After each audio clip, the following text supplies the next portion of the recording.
We're going to be exploring test taking. You as a college student, unfortunately, are going to have to take several exams, and they may be more difficult and definitely more impactful for your grade than you're used to. So as we've explored, you often will only have 1 or 2 exams per semester, sometimes 3, generally a midterm and maybe a couple of midterms and a final exam. And sometimes your entire grade will be determined by these 2 or 3 exams.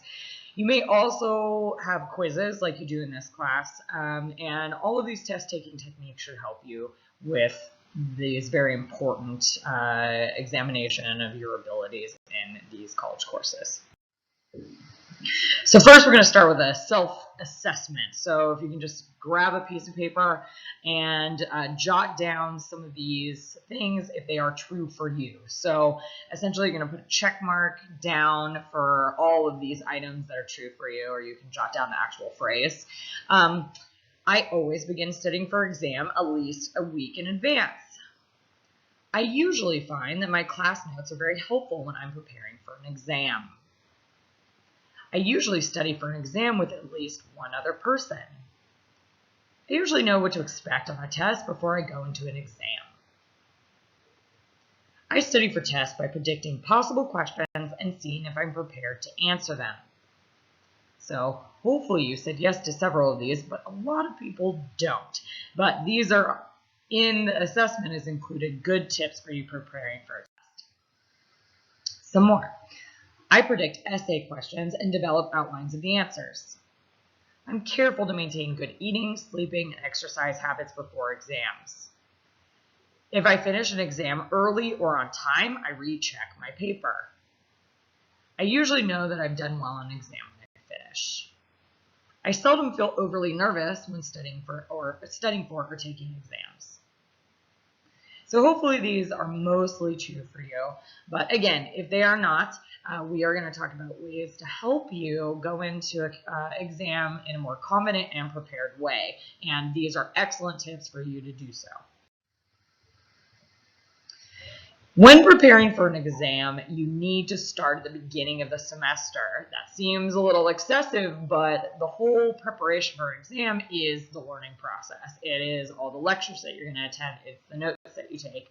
A really good way to start is to get a sense of what the structure of the exam is and what the time allowed is and any other general information you can get about the exam from the instructor. It is okay to ask the instructor what to expect from the exams. They may or may not tell you a lot, but they'll generally be willing to give you a sense of whether it's multiple choice, essay question, a short answer, these kinds of things, so that you can look at your work and predict things like questions and potential essay prompts as you move forward through the class. It's also very important that you employ effective note-taking and active reading strategies throughout the semester. Many professors will just pull exam questions from anywhere in the text or anywhere in the lectures, and if you ask them, well, what's going to be on the exam or what should I study, they're going to say you should look at everything, all of the reading and all of the notes. And if you haven't taken good notes or you haven't been reading, it's going to be very hard for you to study for exams. You're also going to want to establish a method for summarizing information, because when you have a final exam coming up, you ideally would not want to have to go back and reread everything or not have to read your entire notebook. So having some kind of summarization structure, whether you do that through the Cornell note-taking system or use Post-its in your book, or have these ongoing study guides or flashcards as the semester progresses, it's really going to help you so you don't have to do it all at once right before the final exam or the midterm exam. Another thing you're going to want to do is highlight. Use your highlighter in your book and in your notes, but do it strategically. As you discover things that are very important, highlight those, because again, you don't want to have to go back and read excessive amount of highlighted text, because it's not really going to help you much when you're ready to study. Before exams, physical preparation is really important. So it's not just about the studying, it's also about just getting your body and your brain ready to be in the high stress situation of taking an exam. So first of all, you're going to want to get plenty of sleep. A lot of people will stay up late the night before an exam studying. This is not ideal.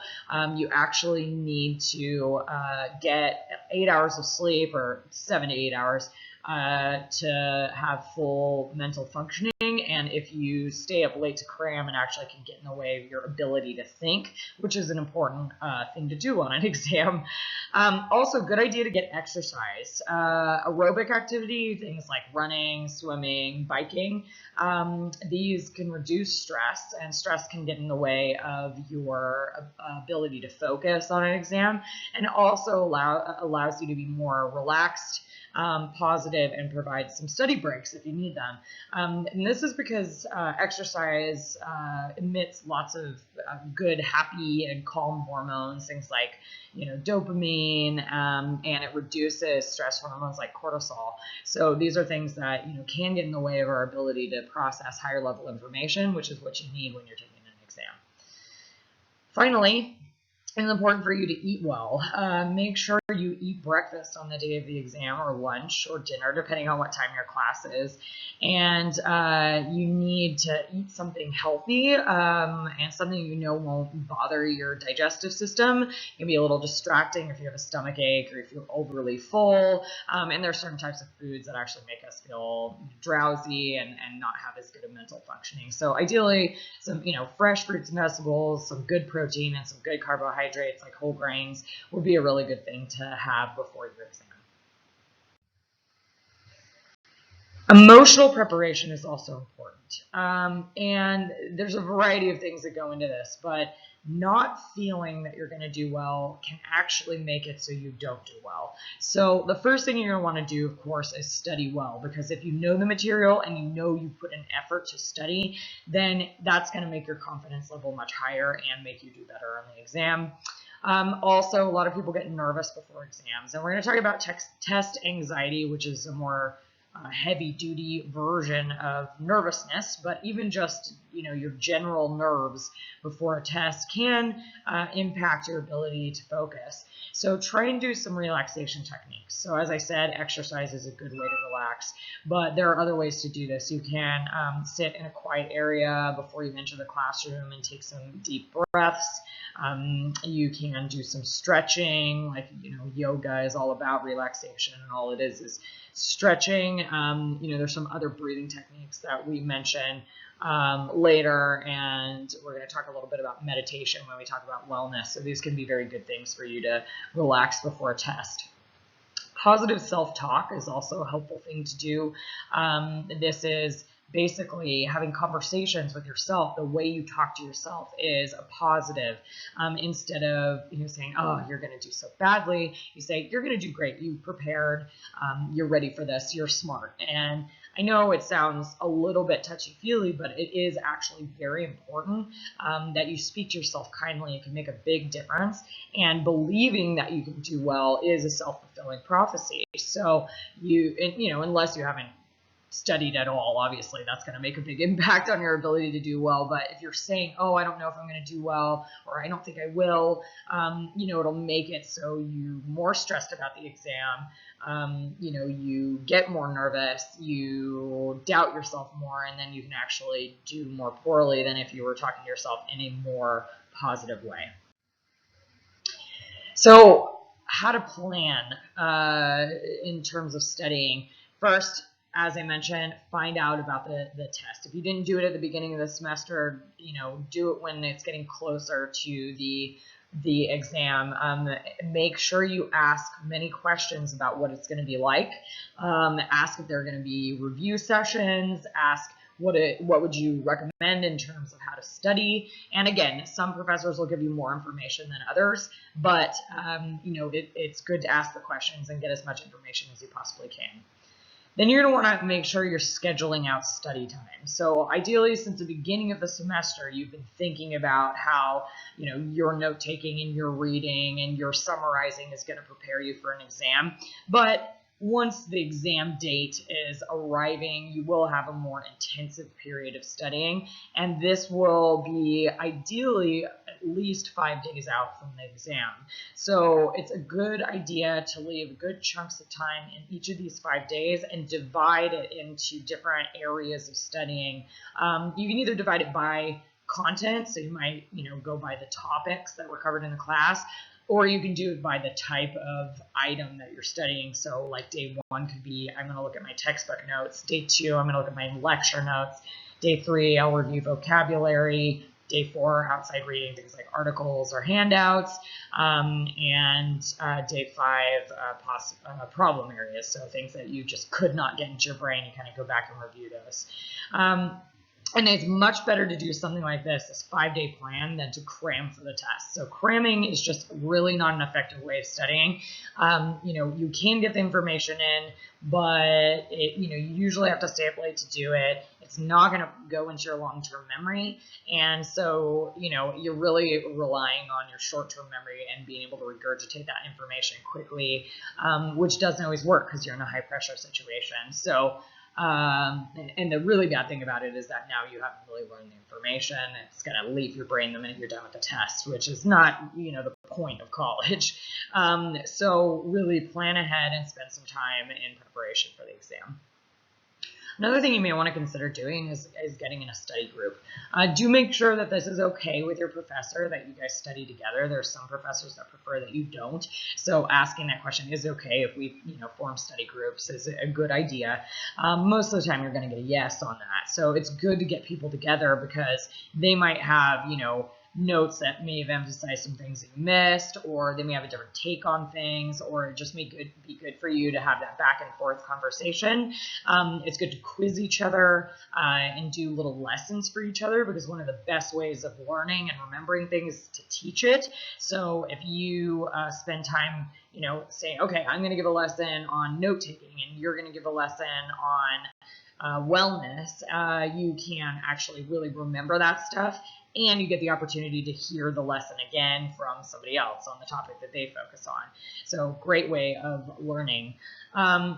Some people work better or study better alone, just depending on their learning style and their preferences. So study groups aren't for everybody, but they're often helpful for many, many folks. Other thing you may want to consider is to get a tutor.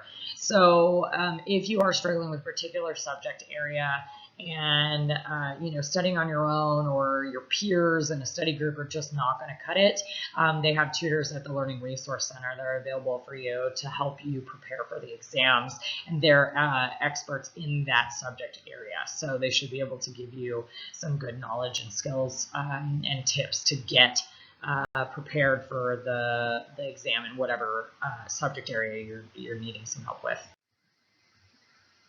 Some other tips, make review sheets. So I'll call this a study guide sometimes. A review sheet or a study guide basically is a summary of your notes, some of the big key points, and it really condenses a lot of information from the notes and the reading and the PowerPoints and the handouts and things like that into a nice sort of more digestible format, something shorter for you to review, and this is something you can bring with you on the bus, or you can sit between classes and review versus having your stack of your notebook and your textbook and all of these things. So it really helps with the accessibility of it, but it also just the act of creating the study guide helps you learn and remember these things.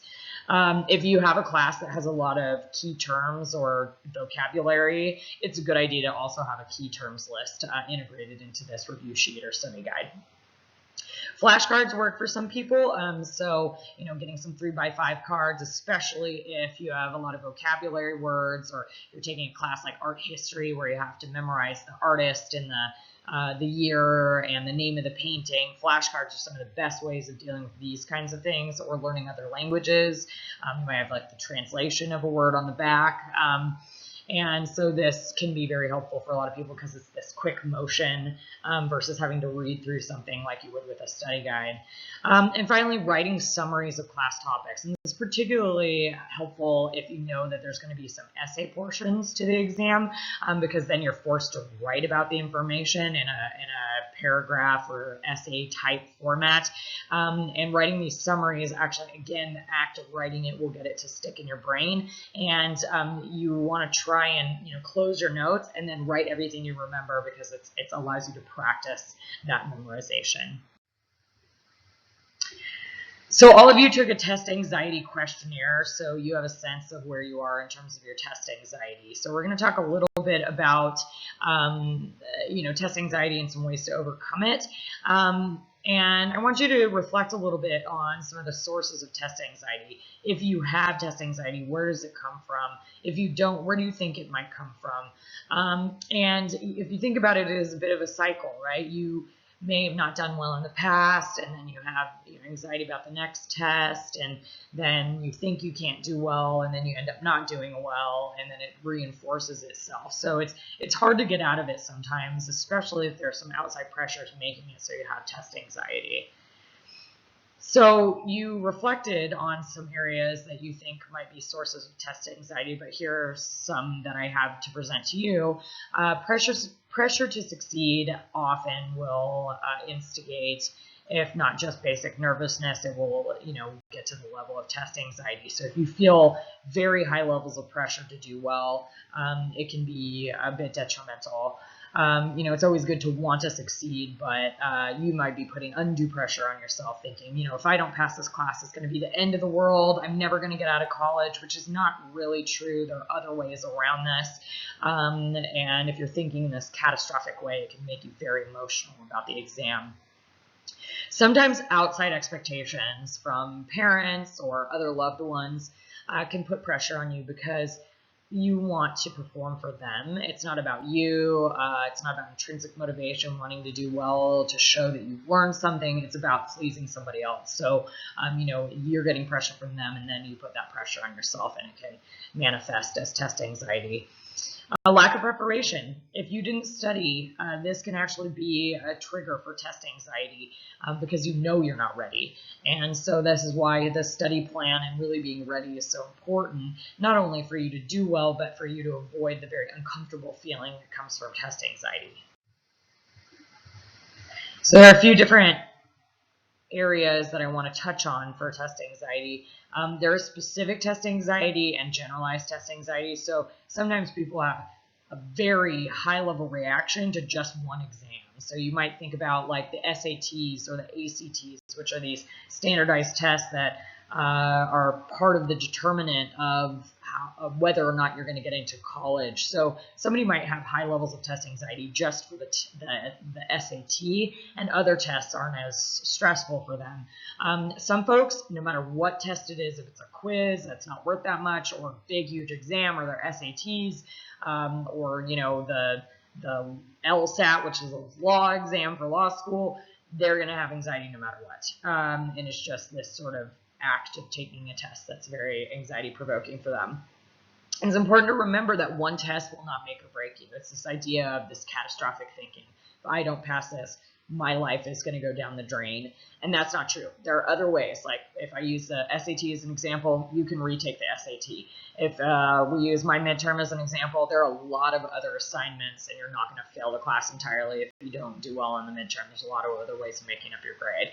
And even if you can't make up your grade, let's say you do really badly on the final and your grades were already bad, you could always retake retake the class, or you can get academic renewal. So there are many ways of kind of counteracting that catastrophic thinking and really giving yourself proof against it, and that can help with the test anxiety. If there's a specific subject or a specific kind of test you're anxious about, see if you can get support in that area. So, for example, like I mentioned, the Learning Resource Center, getting a tutor so that they can help you feel more competent in that area. During the test, if you are experiencing anxiety, you might have the sensation of going blank. Even if you studied, your brain just seems to shut off, and it can, sort of undermine that test preparation that you did, even if you worked really hard. So, that's a very uncomfortable sensation.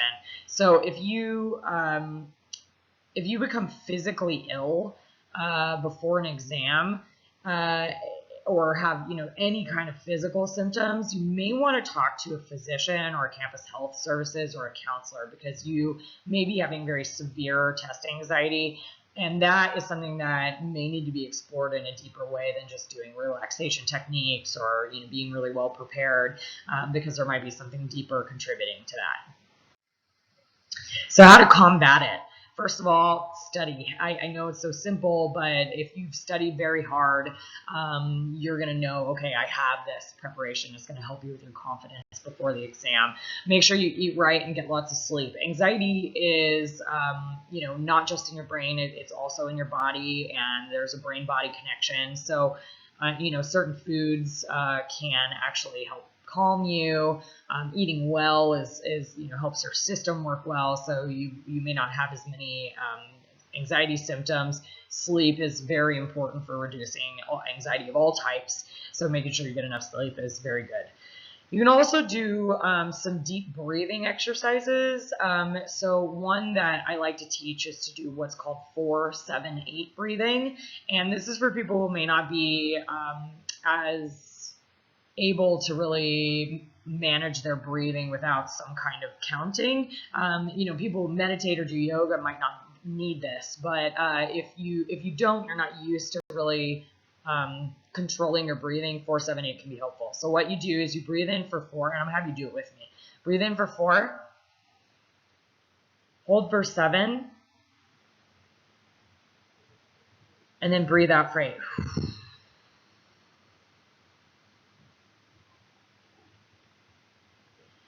And I'll have you do it a couple more times. Why don't you pause the video and do it a couple more times?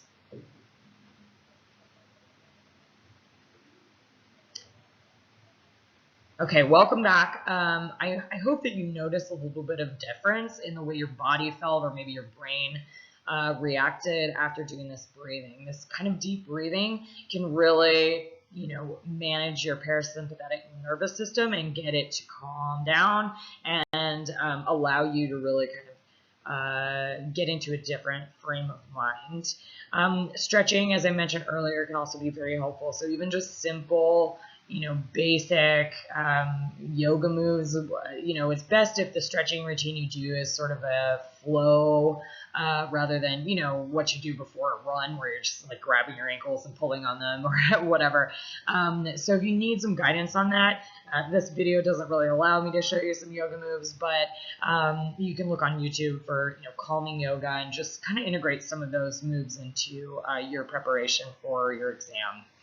Visualization can also be very helpful. So this is basically where, you don't have to close your eyes, but it does help if you do. And you imagine yourself, walking into the classroom confidently, putting down your stuff, having your pencil ready and your water bottle on your desk, and the teacher handing you the exam and you reviewing it and going, oh, I really know all this material. And, just imagining yourself filling out all the answers with no hesitation and then walking up with confidence to your teacher and turning it in. So just imagining that whole process, particularly if you can, go a little slower through it and imagine each little piece, can help you become more confident, because it kind of tricks your brain into thinking that you've already been successful, and helps you sort of counteract some of those self-doubts that can lead to anxiety. And finally, positivity. So that positive self-talk that I talked about.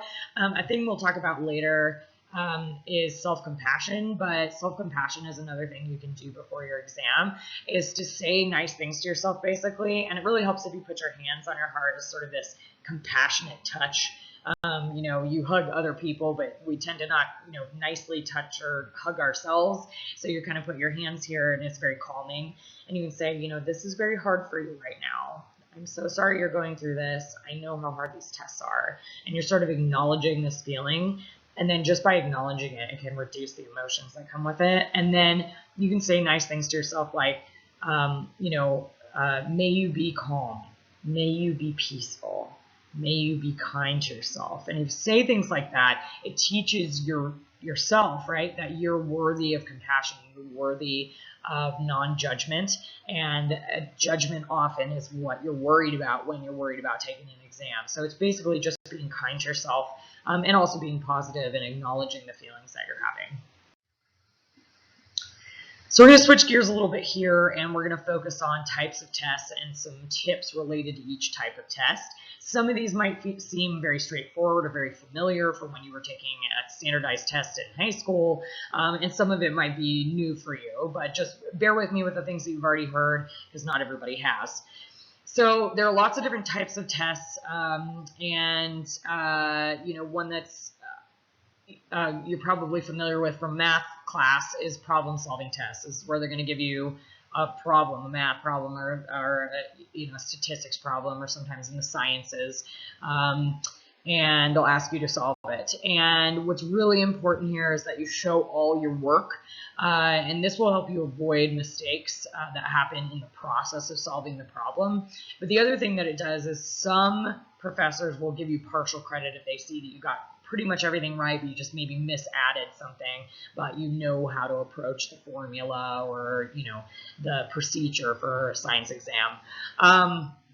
Make sure you read the directions very carefully. This goes for all exams, but sometimes there's little tricky things in these problem-solving exams that can make a huge difference in the results.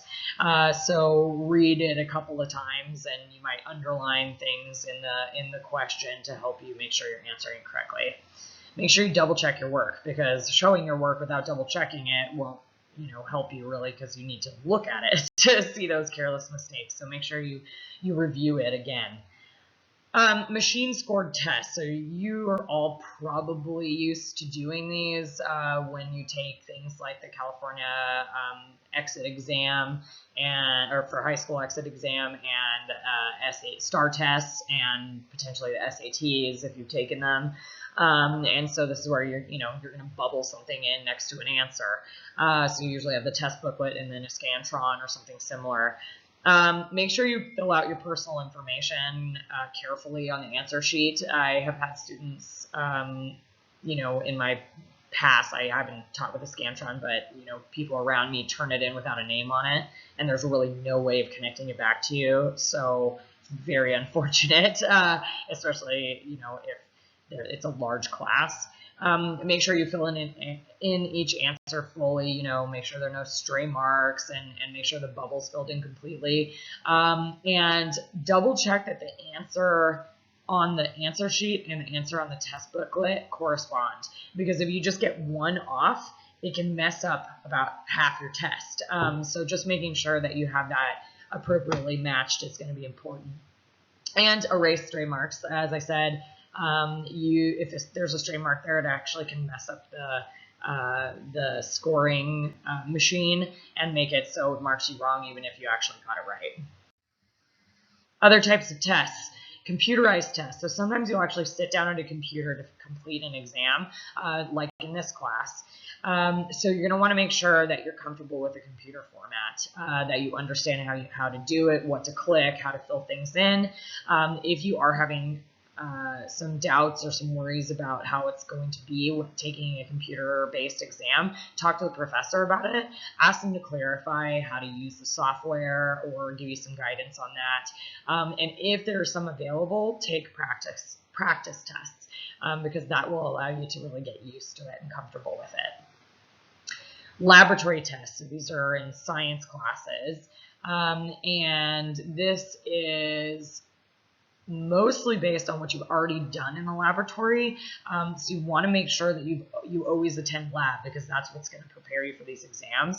They're generally very practical exams. So for example, in a physiology class, you might have to identify organs of a dissected animal that you've already done in the past, but you have to do it with no guidance, for example. So you want to make sure you review your notes ahead of time, all the great notes you took in lab before.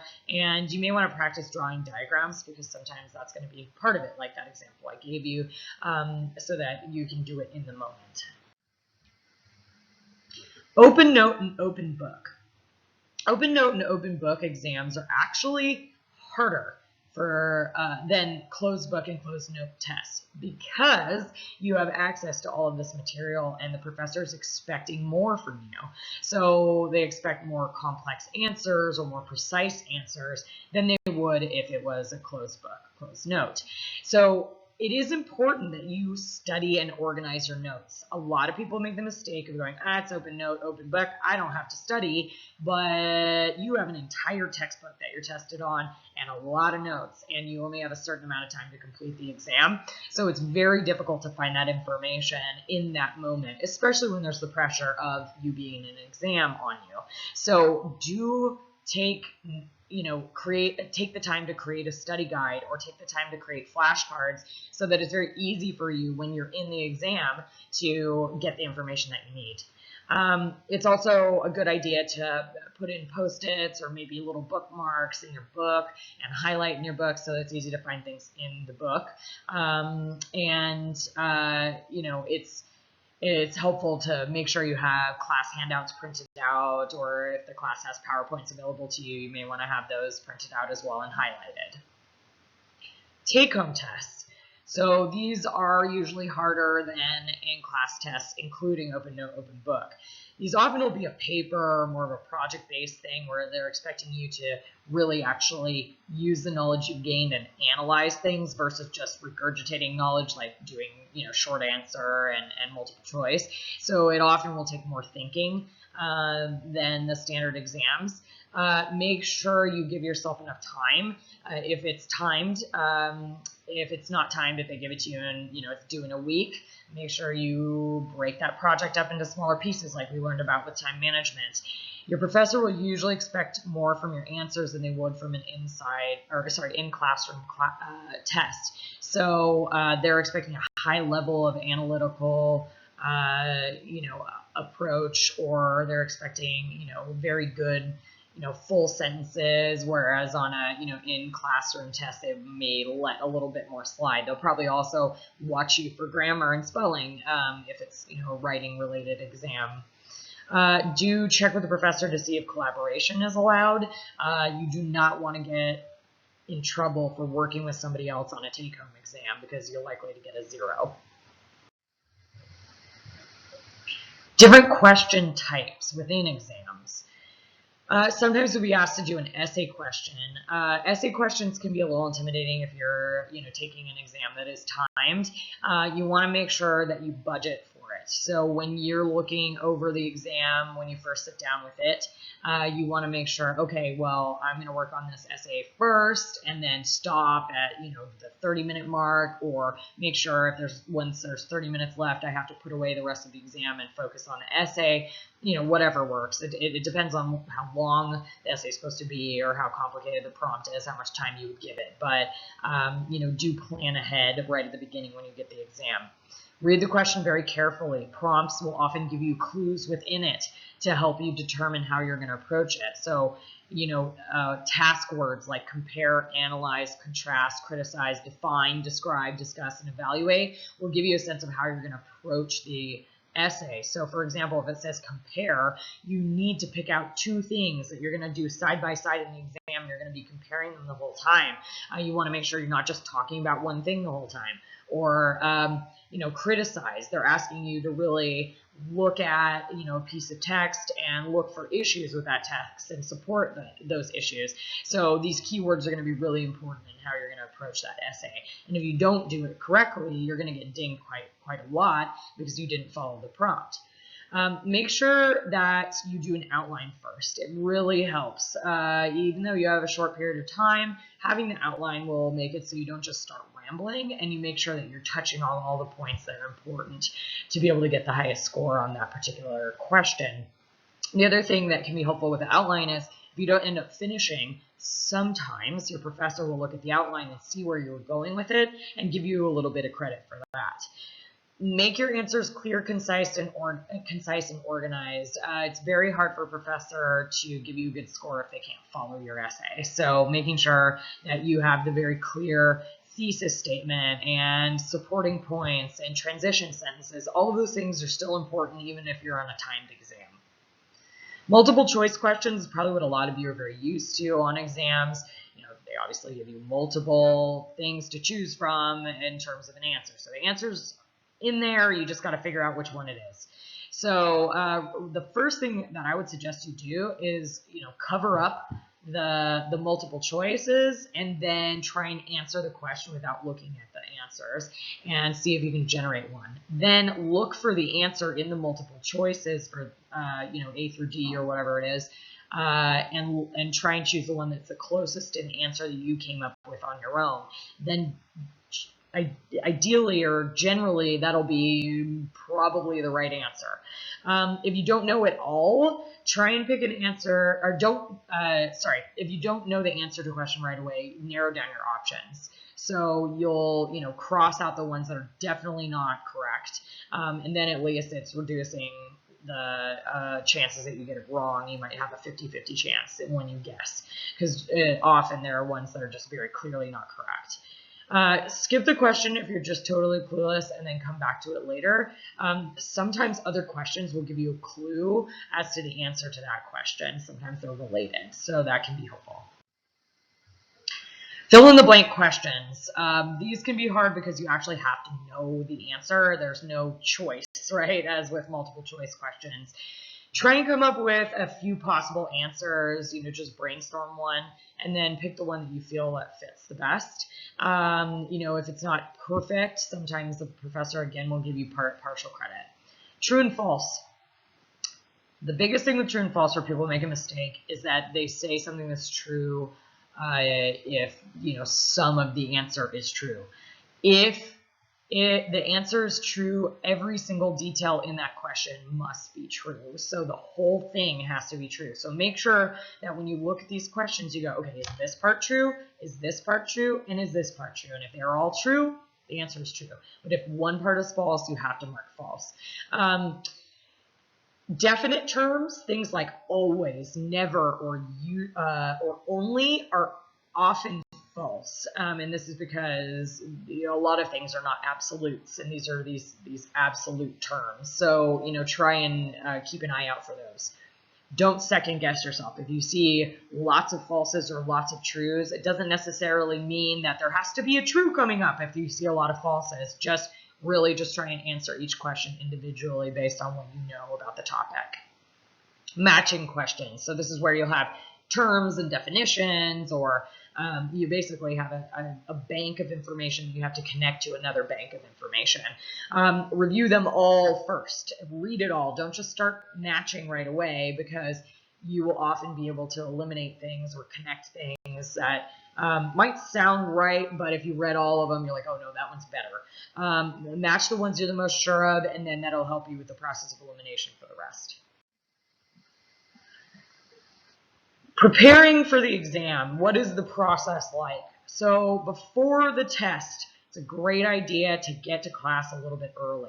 This will allow you to take a little bit of time to get your materials in order, get your Scantron out, get your pen or pencil out, your notebook, whatever it is. It gives you time to go to the bathroom and get a drink of water so you're not thinking about how thirsty you are throughout the entire exam. And it also gives you some time to review your notes. So one last time, kind of go through your study guide or your flashcards and your notes, and just do a quick refresher. Also, take this time to do some calming exercises, and that will allow you to really get into a good zone to take the exam. If you're getting there right on time or even a little bit late, you're already going to be nervous and hyped up, and it gives you no time for a little extra preparation. When you get the exam, when the instructor puts it on your desk and said you may begin, skim over the whole test. Read it through. It gives you an idea of the big picture and allows you to schedule your time. So if you have a big essay at the end, you can figure out, okay, this is when I'm going to want to start that. Then it's a good idea to do a mind dump, which is, you've done all this studying, flip it over on the back or on a piece of scratch paper, if you're allowed scratch paper, write down everything you can remember about the concepts that you're being quizzed on. And this way, as maybe you're puzzling on another question, you don't forget something that you studied, that you have these notes on it. When you finish, do not just turn it in and go. First thing you want to do is go over it all again. That's pretty straightforward, but a lot of people don't because they just want to get out of there. Take time to review it because sometimes you would have made a small mistake and you'd be able to catch it, and that would really have a significant impact on your final score. After the test, don't just go home and do nothing. I know you're tired. I know you don't want to do anymore, but actually there's some really good things that you can do to help you do well on the next exam. So if there is a review of the exam, so if your professor says, okay, on Monday we were going to go over the correct answers, go to the review. This is important because often, especially if it's a midterm, the final exam is going to be cumulative, meaning they're going to test you on everything. And sometimes some of the questions will be similar from the midterm. So you're going to want to make sure you have all the right answers. It's helpful to hear also what the professor was looking for, especially if you had essay questions or something like that, because then you can predict or do better on the next exam because you know kind of what they really wanted. Review your test to see the mistakes you've made, and it allows you to really learn from them for the next time.